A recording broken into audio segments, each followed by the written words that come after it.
जय स्वामीनारायण विद्यार्थी मित्रों, बायोलॉजी ई विद्याना क्लास में आप सौનું स्वागत है। आजना विडियो में આપણે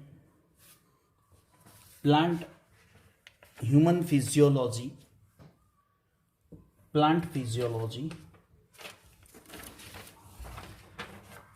एक थी 4 चैप्टर अपना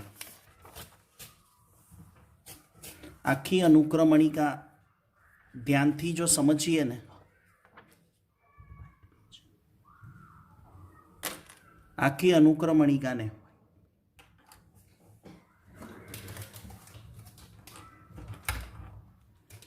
तो अपना 1 थी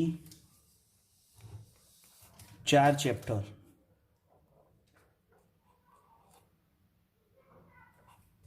5 थी 6 ने 7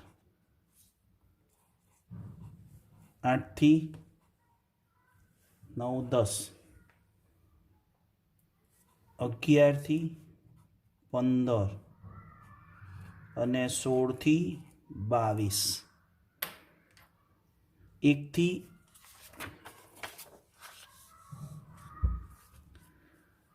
4 चैप्टर है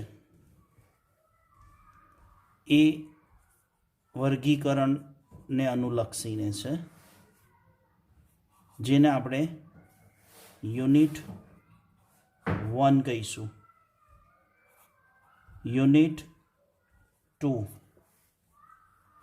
जेमां आपणे प्राणीओनी वनस्पतिनी बंनेनी वात करी छे। 8 થી 10 छे ए कोष पर चर्चा है, एटले के सेल जेनी अंदर कोषना अणुओ, जैविक अणुओ, कोष विभाजन जेने यूनिट 3 कहीए छे। यूनिट 4 11 થી 15 ए वनस्पति देह धर्म विद्या कहीशुं। ए वनस्पति देह धर्म विद्यानी अंदर वनस्पति में पाणीनु वहन, वनस्पति में खनिज द्रव्यों, प्रकाश संश्लेषण, श्वसन और वनस्पति में वृद्धि विकास जेवा चैप्टरों 5 चैप्टरों है। अने यूनिट 5 जेमा प्राणी देह धर्म विद्या विषे शीखवानुं छे।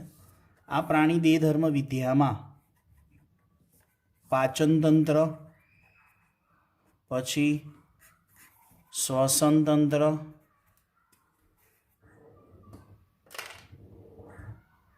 परिवहन तंत्र, उत्सर्जन तंत्र, कंकाल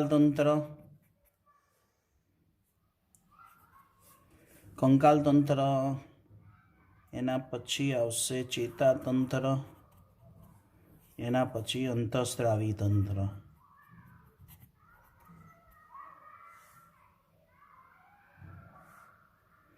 आ 16मुं चैप्टर, आ 17, आ 18, आ 19, आ 20, आ 21 અને આ 22। તો અહીંયા આપણે આજના વિડીયોમાં ચેપ્ટર નંબર 21 ચેતાતંત્ર વિશે શીખીશું, જેમાં 10મામાં તમને થોડોક કોન્સેપ્ટ હતો કે મધ્યસ્થ ચેતાતંત્ર એના વિશે, માનવીનું મગજ એના વિશે ચર્ચા છે। તો 11 સાયન્સ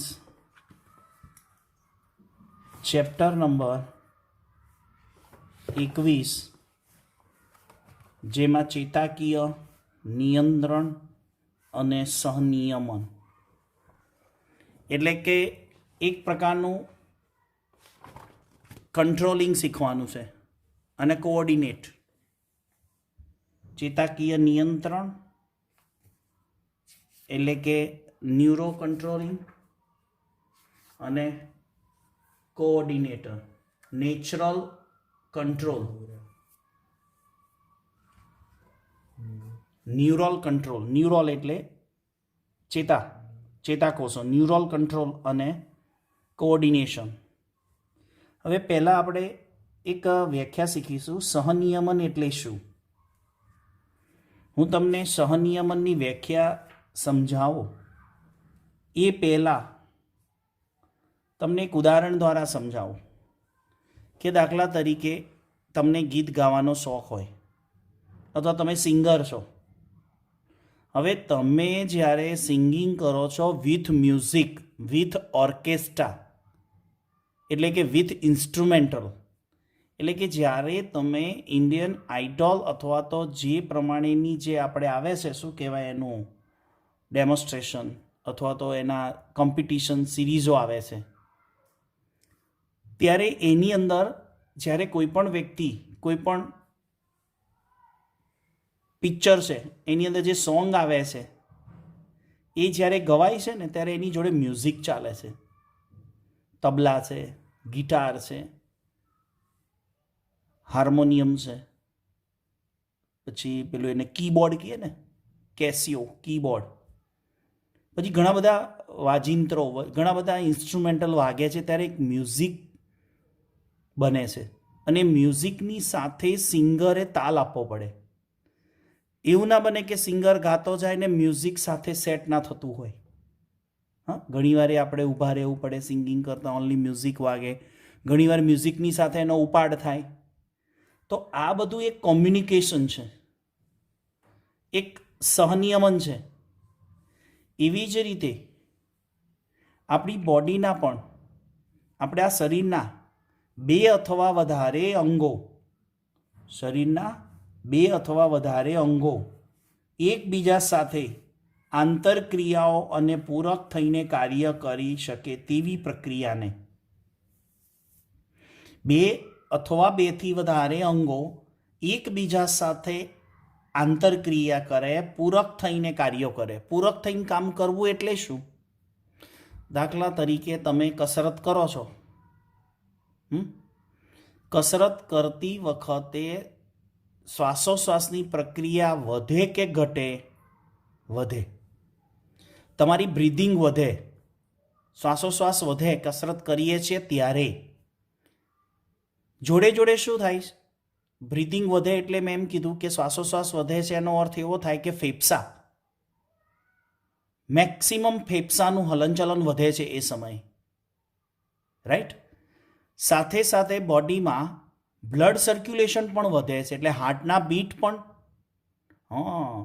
હૃદય, એ વખતે હૃદય પણ વધુ પ્રમાણમાં ધબકે.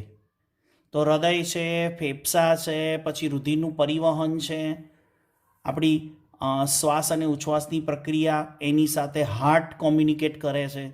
એવું ક્યારે બને કે આપણું શ્વાસોશ્વાસ વધારે હોય ને હાર્ટના ધબકારા ધીમા હોય? ના. બધી જ જ્યારે કસરત કરતા ત્યારે મોટા ભાગની આપણી હાર્ટબીટની પ્રક્રિયા છે, બ્લડ સર્ક્યુલેશનની પ્રક્રિયા છે, અથવા આપણે એમ કહીએ કે શ્વાસોશ્વાસની પ્રક્રિયા છે, આ બધી ક્રિયાઓ પ્લસ થાય છે. ચલો તમે કસરત કરીને એક જગ્યાએ બેસી ગયા, થોડુંક સ્પીડમાં ચાલીને દોડીને બેસી જાઓ, એની 5 મિનિટ પછી શું થાય? આફ્ટર 5 મિનિટ 10 મિનિટ્સ શ્વાસોશ્વાસ એની નોર્મલ પરિસ્થિતિમાં આવે, હૃદયના ધબકારા સામાન્ય બને, રુધિર પરિવહન સામાન્ય બને. તો જો આ અંગો એકબીજા સાથે પૂરક થઈને કામ કરે છે. તો મનુષ્યની બધી જ દેહધાર્મિક ક્રિયાઓનું સંનિયમન, નિયંત્રણ અને સંકલન કાર્યો, તો આ બધા અંગો અથવા કે બધી જ દેહધાર્મિક ક્રિયા એટલે શું? પાચન, શ્વસન, ઉત્સર્જન, કંકાલ, આ બધી જ ક્રિયાઓની વાત છે. દેહધાર્મિક ક્રિયા એ કોનાથી કંટ્રોલ થાય છે? કોણ નિયમન કરે છે એનું? એક ચેતાતંત્ર અને બીજું અંતઃસ્ત્રાવી તંત્ર. એક ન્યુરો સિસ્ટમ અને એન્ડોક્રાઇન સિસ્ટમ બંને એકબીજાને સાથે મળીને કામ કરે. ઘણીવાર તમને એવું થાય કે તમે કસરત કરો ને તો એક સાથે પરસેવો પણ વધારે પ્રમાણમાં નીકળે. જ્યારે અચાનક જ ગભરાઈ જઈએ અચાનક જ આપણને કોઈ એવા શોકિંગ ન્યૂઝ મળે તો પણ આપણા હાર્ટના બીટ છે, પછી બ્લડ સર્ક્યુલેશન છે, શ્વાસોશ્વાસ છે, એ બધું એકસાથે વધી જાય છે. એવું નથી કસરત કરવાથી જ વધે છે. પણ તમે કોઈ શોકિંગ ન્યૂઝ સાંભળો, એકદમ અચાનક જ ભયાનક સમાચાર સાંભળો, ત્યારે એ વખતે આપણા બોડીમાં પણ પરસેવો છૂટી જાય, હાર્ટના ધબકારા વધી જાય, શ્વાસોશ્વાસ વધી જાય. તો એ હોર્મોન્સને કારણે થઈને, હોર્મોન્સે કોને કોમ્યુનિકેટ કર્યું? આપણા મગજ સાથે. તો એવી રીતે આપણા મનુષ્યની બધી જ દેહધાર્મિક ક્રિયાઓનું સંનિયમન, નિયંત્રણ, સંકલન એ ચેતાતંત્ર અને અંતઃસ્ત્રાવી તંત્ર કરે છે. એમાં ચેતાતંત્રનો શું રોલ હોય છે? ચેતાતંત્ર આપણા બધા અંગોને એક સાથે કેવી રીતે જોડે? ઉર્મી વેગ દ્વારા. નામ સાંભળેલું હશે. શરીરમાં ત્વરિત સંનિયમન ચેતાકીય અસર વડે થાય, જેને ઉર્મી વેગ કહેવાય. એક પ્રકારના ઝડપી સ્પીડમાં મગજ સુધી સમાચાર જાય અને મગજ એનો જવાબ આપે. સાથે અંતઃસ્ત્રાવી તંત્ર પણ જોડાતું હોય. તો એના માટે કોણ હોય છે? રસાયણ, કેમિકલ્સ. એ કેમિકલ કોઓર્ડિનેશન કરે છે, રાસાયણિક સંકલન કરે છે. અંતઃસ્ત્રાવ એટલે એક પ્રકારના રસાયણો શરીરમાં સર્જાય અને એ રુધિરમાં ભળે. અંતઃસ્ત્રાવોનું ચેપ્ટર આખું શીખીશું, ચેપ્ટર નંબર 22. એ પણ મજાનું ચેપ્ટર છે, બહુ સરસ ચેપ્ટર છે. તો એક રાસાયણિક સંકલન થાય છે અંતઃસ્ત્રાવી તંત્ર, અને ઉર્મી વેગ દ્વારા ચેતાકીય નિયંત્રણ થાય છે ચેતાતંત્ર. તો ચેતાતંત્ર અને અંતઃસ્ત્રાવી તંત્ર બંને એકબીજાને સાથે મળીને આપણા શરીરનું દેહધાર્મિક ક્રિયાઓનું નિયમન કરતા હોય છે. એમાંનું એક તંત્ર આ ચેપ્ટરમાં આપણે શીખવાનું છે, ચેતાતંત્ર. એક ઉદાહરણ દ્વારા સમજીએ, જે મેં તમને આપ્યું એ કે શારીરિક કસરત કરતા હોઈએ એ દરમિયાન સ્નાયુમય ક્રિયાવિધિ વધે છે, એટલે કે મસલ્સ. તો એ જે મસલ્સની ક્રિયા વધે, ચાલીએ, દોડીએ, ત્યારે એ વખતે આપણા સ્નાયુઓને વધારે પડતી શક્તિની જરૂર પડે. હવે વધારે પડતી શક્તિની જરૂર પડે તો એ શક્તિ માટે, એટલે કે એટીપી કેવી રીતે ઉત્પન્ન થાય?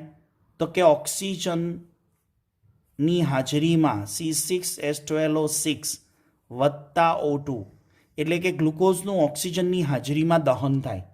હવે ગ્લુકોઝનું ઓક્સિજનની હાજરીમાં દહન થાય ને ત્યારે શક્તિ છૂટી પડે. તો બોલો, હવે વિચારો કે વધારે શક્તિની જરૂર હોય તો શરીરમાં ગ્લુકોઝ તો છે જ. આપણે પોષણ લીધું છે, ખોરાક લીધો છે, એટલે આપણી પાસે ગ્લુકોઝ તો પડ્યો છે બ્લડમાં, કોષની અંદર. પણ ઓક્સિજન વધારે જોઈશે ગ્લુકોઝના દહન માટે. તો એ જ્યારે આપણે દોડીએ છીએ, ચાલીએ છીએ, ત્યારે મસલ્સને વધારે પડતી શક્તિની જરૂર પડે. એ શક્તિ માટે ગ્લુકોઝ જોઈએ. ગ્લુકોઝ ઓલરેડી કોષોમાં છે, પણ ઓક્સિજન વડે દહન થશે. તો એ વધારે પડતા ઓક્સિજનની જરૂર પડે છે. ત્યારે એ ઓક્સિજન આપણે કોના વડે મળે? ઉચ્છ્વાસમાં શ્વાસ વડે. શ્વાસ સાથે કોણ જોડાયેલું છે? ઉચ્છ્વાસ સાથે ફેફસા. એટલે આ ઓક્સિજનની વધુ માત્રા માટે શ્વસન દર વધે છે, પ્લસ થાય. હૃદયના ધબકારા પ્લસ થાય. રુધિરવાહિનીઓમાં રુધિરનો પ્રવાહ પ્લસ થાય. એટલે કે આ બધી ક્રિયાઓમાં શું થાય છે? પ્લસનો અર્થ શું સમજવાનો? વધારો. ઓક્સિજનની વધુ માત્રા માટે શ્વસન દર વધે, હૃદયના ધબકારા વધે, રુધિરવાહિનીઓમાં રુધિર પ્રવાહ વધે.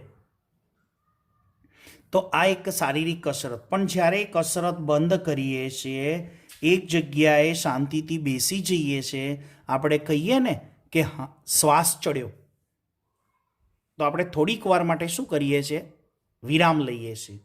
એટલે વિરામ લઈએ અથવા તો કસરત બંધ થાય ત્યારે એ વખતે આપણા હૃદયના ધબકારા, ફેફસાનું હલનચલન, મૂત્રપિંડનું કાર્ય અને ચેતાઓનું કાર્ય, સાથે સાથે રુધિરનું પરિવહન એ કેવું બને?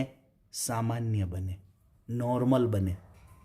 એટલે ટૂંકમાં યાદ એવું રાખવાનું છે કે કસરત કરીએ ને ત્યારે આપણી શ્વાસોશ્વાસ, હૃદયનું એટલે કે રુધિરનું પરિવહન, હૃદયના ધબકારા બધું શું થાય? વધે. જ્યારે આપણે વિરામ લઈએ, કસરત બંધ કરીએ, ત્યારે બધી ક્રિયાઓ કેવી થઈ જાય? ઓછી થઈ જાય. એની જગ્યાએ આપણે એવું બોલીશું સામાન્ય બને, નોર્મલ બને. એટલે હૃદયના ધબકારા માની લો કે 72 હોય, પણ જ્યારે કસરત આપણે કરતા હોઈએ સ્પીડમાં, ત્યારે એ વખત આપણા હૃદયના ધબકારા, હૃદય ફાસ્ટ ધબકતું હોય, ઝડપથી ધબકે, ત્યારે એ વખતે ધબકારા આપણા છે ને 85 થઈ જાય. પણ થોડીક વાર બેસી જઈએ તો પાછા નોર્મલ થઈ જાય 72. તમે બધા વાપરતા હશો ડિજિટલ સ્માર્ટ વોચ, જેમાં હાર્ટબીટ બતાવે છે. તમે દોડતા હોય ત્યારે સ્ટેપ ગણાય છે, જોડે હાર્ટબીટ પણ બતાવે કેટલા હૃદયના ધબકારા થયા.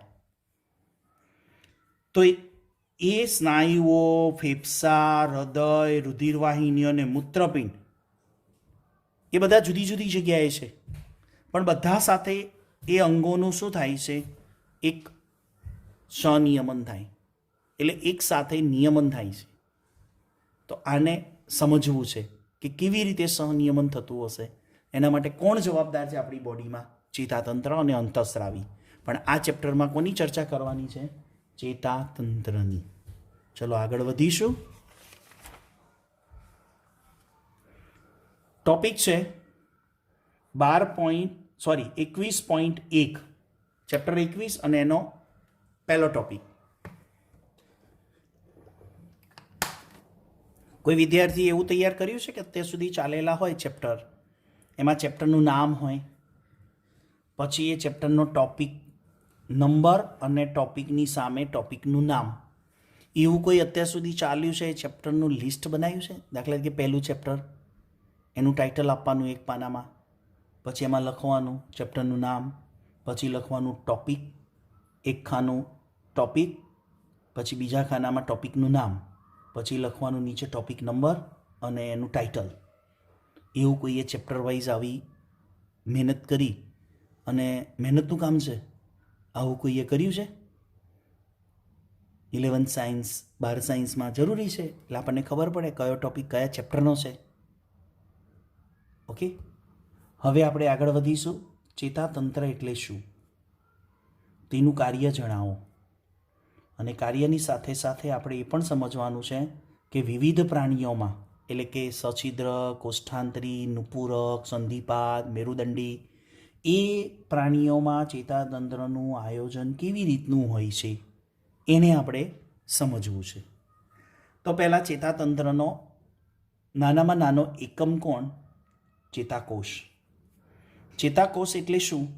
તો બધા જ પ્રાણીઓમાં ચેતાતંત્રનો એકમ, જેમ આપણે એમ બોલીએ ને કે સજીવનો રચનાત્મક ક્રિયાત્મક એકમ કોણ? કોષ. એમ ચેતાતંત્રનો રચનાત્મક ક્રિયાત્મક એકમ કોણ? ચેતાકોષ. તો એ ચેતાકોષ છે, એનાથી જ આખું ચેતાતંત્ર બને છે. તો એ ચેતાકોષનું કાર્ય શું? તો વિવિધ પ્રકારની ઉત્તેજનાને ગ્રહણ કરવાની, ઓળખવાની, પહેલાં ગ્રહણ આવે, પહેલાં એક્સેપ્ટ કરવાની, પછી ઓળખવાની, અને પછી એનું વહન કરવાનું. પણ ચોપડી પ્રમાણે પહેલાં ઓળખ, પછી ગ્રહણ અને પછી વહન, એમ પણ ચાલે. એટલે પહેલાં ઓળખવાની કઈ છે, પછી મગજ સુધી ઓળખી અને એને ગ્રહણ કરવાની, ગ્રહણ કરી અને મગજ સુધી વહન કરવાની. એટલે એ પણ આ સિક્વન્સ યાદ રાખવા, સિક્વન્સ ટાઈપના એમસીક્યુમાં આવે. ઉત્તેજનાને ચોપડીમાં લખ્યું છે એ જ પ્રમાણે ચાલીએ છીએ. એનસીઆરટી પ્રમાણે ઉત્તેજનાને પહેલાં શું કરવાની?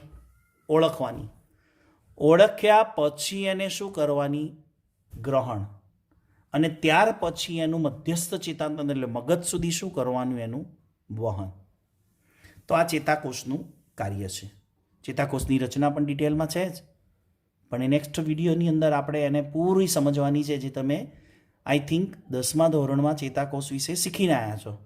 પણ અહીંયા આપણે આકૃતિ દ્વારા ફરીથી રિવિઝન કરવાનું છે. હવે વિવિધ પ્રાણીઓમાં ચેતાતંત્ર કેવા પ્રકારનું હોય છે એની આપણે માહિતી લઈએ. તો પહેલાં અપૃષ્ઠવંશી પ્રાણીઓ ઉપર જઈશું કે અપૃષ્ઠવંશી પ્રાણીઓમાં ચેતાતંત્ર કેવા પ્રકારનું હોય છે? ખૂબ જ સરળ પ્રકારનું. કેવું હોય?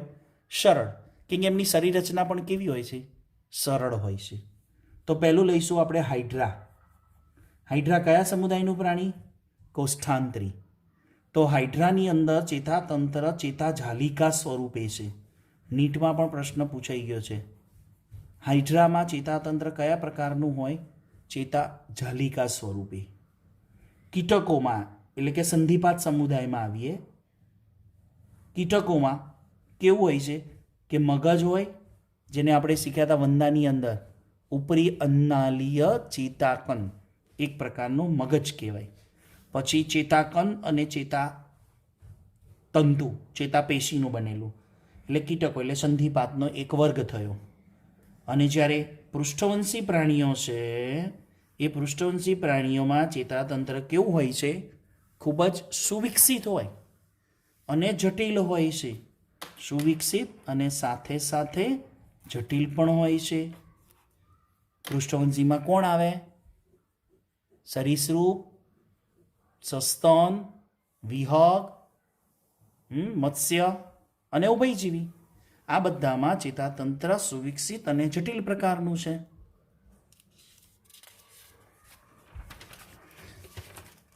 એમાં માનવીમાં ચેતાતંત્ર કયા પ્રકારનું છે એની આપણે સમજ લઈએ. Topic number 21.2 માનવમાં ચેતાતંત્ર. તો માનવીમાં ચેતાતંત્ર એક છે મધ્યસ્થ ચેતાતંત્ર, જેને આપણે CNS કહીશું, સેન્ટ્રલ નર્વસ સિસ્ટમ. બીજું છે પરિઘવર્તી ચેતાતંત્ર, PNS, પ્રીફર નર્વસ સિસ્ટમ. માનવીમાં ચેતાતંત્ર એક મધ્યસ્થ ચેતાતંત્ર, જેને આપણે CNS કહીશું, સેન્ટ્રલ નર્વસ સિસ્ટમ. બીજું છે પરિઘવર્તી ચેતાતંત્ર. હવે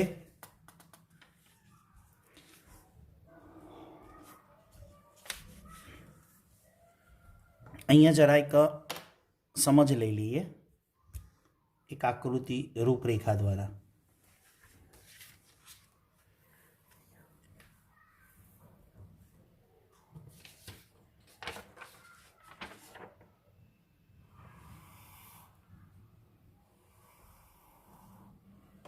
જો એમાં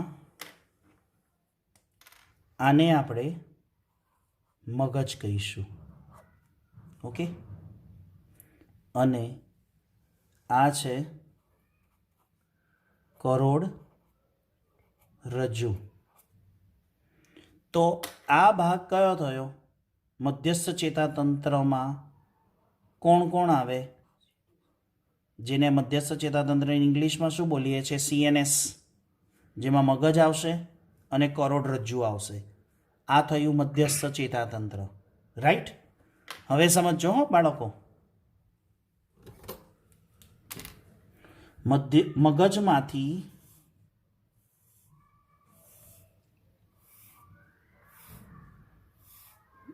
મગજમાંથી મસ્તિષ્ક ચેતા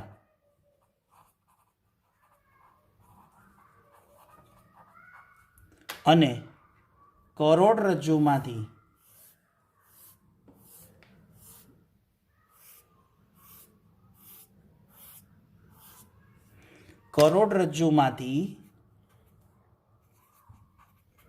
કરોડરજ્જુ ચેતા.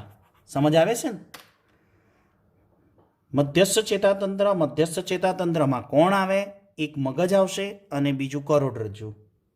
તો આ મધ્યસ્થ ચેતાતંત્ર. જ્યારે મગજમાંથી નીકળતી મસ્તિષ્ક ચેતા અને કરોડરજ્જુમાંથી નીકળતી કરોડરજ્જુ ચેતા. આ મસ્તિષ્ક ચેતા અને કરોડરજ્જુ ચેતા શું બનાવે? પરિઘવર્તી ચેતાતંત્ર. ખ્યાલ આવી ગયો? તો મધ્યસ્થ ચેતાતંત્ર છે એ શરીરની મધ્ય લંબ ધરીએ હોય, અને પરિઘવર્તી ચેતાતંત્ર, જેમાં મસ્તિષ્ક ચેતા અને કરોડરજ્જુ ચેતાનો સમાવેશ થાય છે, તે ક્યાં હોય? શરીરની પરિઘ ફરતે. પણ આ મગજમાંથી નીકળતી મસ્તિષ્ક ચેતા અને કરોડરજ્જુમાંથી નીકળતી કરોડરજ્જુ ચેતા. જો હવે એને ડીપમાં સમજીએ, એના પાછા ભાગ પડે.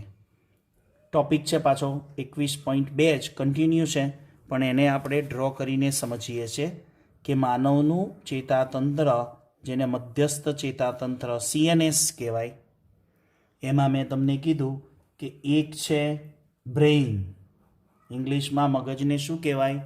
બ્રેઇન. અને બીજું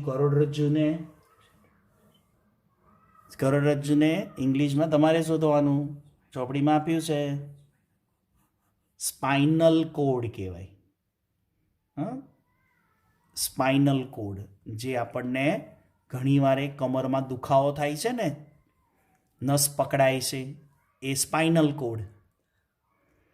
તો મધ્યસ્થ ચેતાતંત્ર તરીકે કોણ આવે? એ મગજ અને બી કરોડરજ્જુ.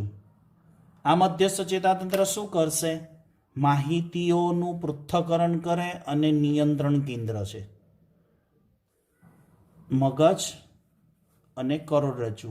આ બંનેનું કામ શું? કે દાખલા તરીકે તમને ટાંકણી વાગે છે કે પગે કાંટો વાગે છે, ત્યારે ઇમિડિયેટ કરોડરજ્જુ અથવા મગજને ખબર પડી જાય. એટલે એનો અર્થ કરોડરજ્જુ અને મગજ માહિતીઓને શું કરે છે? ગ્રહણ કરી અને પૃથ્થકરણ કરે, એનાલિસિસ કરે. એનાલિસિસ એટલે શું? તમને તીક્ષ્ણ વસ્તુ એટલે કે ધારદાર વસ્તુ વાગી છે, અણીદાર વસ્તુ, એટલે ત્યાંથી તમે પગ ખસેડી લો. ગરમ વસ્તુ અડી છે, ત્યાંથી તમે હાથ ખસેડી લો, પગ ખસેડી લો. એ પૃથ્થકરણ કર્યું કહેવાય અને જવાબ પણ મોકલાયો. તો શોર્ટલી તમને કહું કે મધ્યસ્થ ચેતાતંત્રનું કામ છે માહિતીઓને ગ્રહણ કરીને પૃથ્થકરણ કરવાનું, અને પૃથ્થકરણ કરી અને એનું નિયંત્રણ કરવાનું. કંટ્રોલિંગ બી કરવું પડે ને. કાંટો વાગે તો આપણે તરત શું થાય? મગજને ખબર પડી જાય છે. અથવા તો ગરમ વસ્તુને હાથ અટકે તો આપણે હાથ પાછો ખેંચી લઈએ છીએ, રાઈટ? યસ. હવે મગજમાંથી શું નીકળે છે? મસ્તિષ્ક ચેતા. અને કરોડરજ્જુમાંથી શું નીકળે? કરોડરજ્જુ ચેતા. તો મગજમાંથી નીકળતી મસ્તિષ્ક ચેતા અને કરોડરજ્જુમાંથી નીકળતી કરોડરજ્જુ ચેતા વડે કોની રચના થાય? પરિઘવર્તી ચેતાતંત્ર. ખ્યાલ આવે છે ને ડિઝાઇન? આપણને એક્ઝેક્ટ ખબર પડી જોઈએ પીએનએસ કોણ અને સીએનએસ કોણ. એ પરિઘવર્તી ચેતાતંત્રમાં પાછા બે ભાગ પડે. એક છે ઐચ્છિક ચેતાતંત્ર અને બીજું છે અનૈચ્છિક ચેતાતંત્ર. શું છે ઐચ્છિક? ઓટો સ્વયંવર્તી ચેતાતંત્ર, ઓટો નર્વસ સિસ્ટમ. આને સ્વયંવર્તી ચેતાતંત્રને ઇંગ્લિશમાં ઓટો નર્વસ સિસ્ટમ પણ કહીશું, ANS. અને આ દૈહિક ચેતાતંત્ર એ ઓટો નથી, એ ઐચ્છિક છે. દૈહિક છે, ઐચ્છિક છે. જ્યારે સ્વયંવર્તી છે ને અનૈચ્છિક છે, એની જાતે પોતે ડિસિઝન લઈ લે. જ્યારે ઐચ્છિક ચેતાતંત્ર ક્યાં હોય? માત્ર હું તમને કહી દઉં, કંકાલ સ્નાયુમાં. કોનામાં હોય?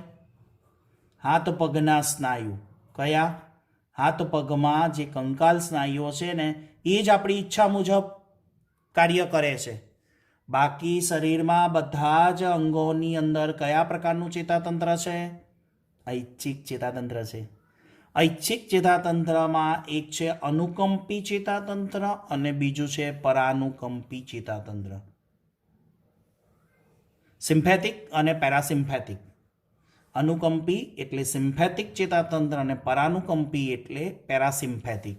હમણાં એક ઉદાહરણ આપ્યું ને કે કસરત કરતા હોઈએ ત્યારે આપણી શરીરની મોટાભાગની ક્રિયાઓ શું થાય? પ્લસ.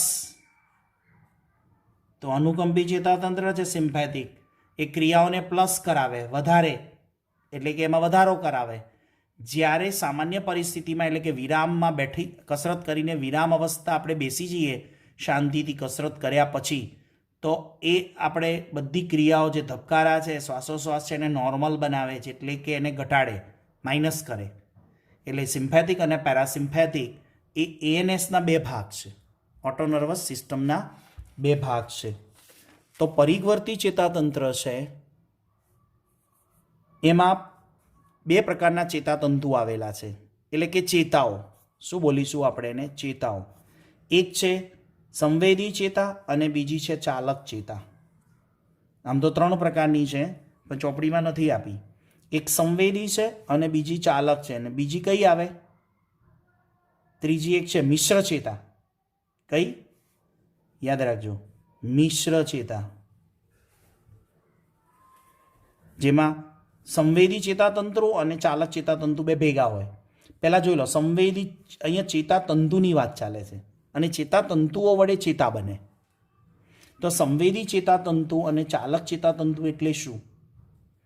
દાખલા તરીકે હમણાં એક ઉદાહરણ રિપીટ ફરીથી કરું છું. કયું? કે કાંટો વાગ્યો ટાંકણી વાગી. તો એ કાંટો વાગ્યો ટાંકણી વાગી એ જે તે અંગ ઉપર વાગે છે, બરાબર, એને મગજ સુધી પહોંચાડવાની જે જવાબદારી છે એ ઉર્મી વેગ દ્વારા મગજ સુધી પહોંચે છે. એવા ચેતાતંતુને શું કહેવાય? સંવેદી. સંવેદના ગ્રહણ કરી અને સંવેદનાને ગ્રહણ કરીને ઉર્મી વેગ વડે એને મધ્યસ્થ ચેતાતંત્ર સુધી પહોંચાડવાનું, તો એને સંવેદી ચેતાતંતુ કહેવાય. ચાલક ચેતાતંતુ કોને કહેવાશે? જેને બહિર્વાહી ચેતાતંતુ, કે મગજ છે ને એને પૃથ્થકરણ કર્યું, એનાલિસિસ કર્યું, CNS એનાલિસિસ કર્યું અને પછી જે તે અંગને જવાબ આપે. પણ કોના વડે? ઉર્મી વેગ. ચેતાતંત્રનું કાર્ય ઉર્મી વેગ વડે જ થાય. એનું વહન છે ને મિલી સેકન્ડમાં થાય. ઉર્મી વેગનું વહન ચેતાતંત્રમાં મિલી સેકન્ડમાં થાય. મિલી સેકન્ડ એટલે વિચારજો, 0.5 મિલી સેકન્ડમાં આટલી સ્પીડે. એટલે તરત જ કાંટો વાગે બરાબર આપણને ખબર પડે કાંટો વાગ્યો. એવું નથી થતું કાંટો વાગ્યાના કલાક પછી કે 1 મિનિટ પછી ખબર પડે. તો સંવેદી ચેતાતંતુ એટલે કે અંતર્વાહી ચેતાતંતુનું કાર્ય શું છે? કે અંગો દ્વારા ગ્રહણ થયેલા સંવેદનાને ઉર્મી વેગના માધ્યમ વડે મધ્યસ્થ ચેતાતંત્ર સુધી પહોંચાડવાનું. જ્યારે ચાલક ચેતાતંતુનું કાર્ય શું છે? કે મધ્યસ્થ ચેતાતંત્રએ જે પણ કંઈ એનાલિસિસ કર્યું, પૃથ્થકરણ કર્યું, એનો જવાબ કે આન્સર એ ઉર્મી વેગ વડે જે તે અંગને આપવાનો. ખ્યાલ આવી ગયો? એટલે આપણને ઇમિડિયેટ ખબર પડે છે ટાંકણી વાગી, કાંટો વાગ્યો, ગરમ વસ્તુને હાથ અડક્યો. બીજું એક છે કોષ્ઠાંતર ચેતાતંત્ર, બરાબર. અંતરંગીય ચેતાતંત્ર એ પરિવર્તી ચેતાતંત્રનો જ ભાગ છે. તો આવી રીતે કંઈ સમજી શકાય. CNS ચેતાઓ અંતસ્થ અંગો સુધી, અને અંગો એ તંતુઓ, ચેતાકંદો, ચેતાજાલિકા, CNS. તો આખી એક આ રચના થઈ મધ્યસ્થ ચેતાતંત્ર અને અંગોની વચ્ચે આખું એક કોમ્યુનિકેશન છે. તો કેવી રીતે કોમ્યુનિકેશન થાય છે મધ્યસ્થ ચેતાતંત્ર અને અંગોની વચ્ચે? આપણને એમ થાય કે આપણે ઘરે બેઠા ટીવીમાં કેવી રીતે જોઈ શકીએ છીએ? તો બે વસ્તુ છે. એક તો આપણા ટીવીનું એન્ટીના અને જે તે ચેનલનું એન્ટીના. સ્ટાર ટીવી જોતા હોય, જી ટીવી જોતા હોય તો જી ટીવીનું એક એન્ટેના હશે, જી ટીવીવાળાએ બનાવ્યું છે. એ પોતે છે ને એની ફ્રિકવન્સી આપણા સેટેલાઇટને આપે, સેટેલાઇટ આપણા એન્ટેનાને આપે. આખી રચના સમજવા જેવી છે. એના જેવું જ આપણા બોડીમાં કંઈ કોમ્યુનિકેશન છે. તો આશા રાખું છું કે આ વિડીયો દ્વારા તમને ચેતાતંત્રના ચેપ્ટરની શરૂઆત થઈ ગઈ છે, બરાબર. ચેતાકીય નિયંત્રણ એમાં અવશ્ય આ ટૉપિકમાં આપને ખબર પડી હશે. જો કોઈ ડાઉટ કે ક્વેરી હોય તો આપણે ઝૂમ ઉપર એને સોલ્વ કરીશું. જય સ્વામિનારાયણ.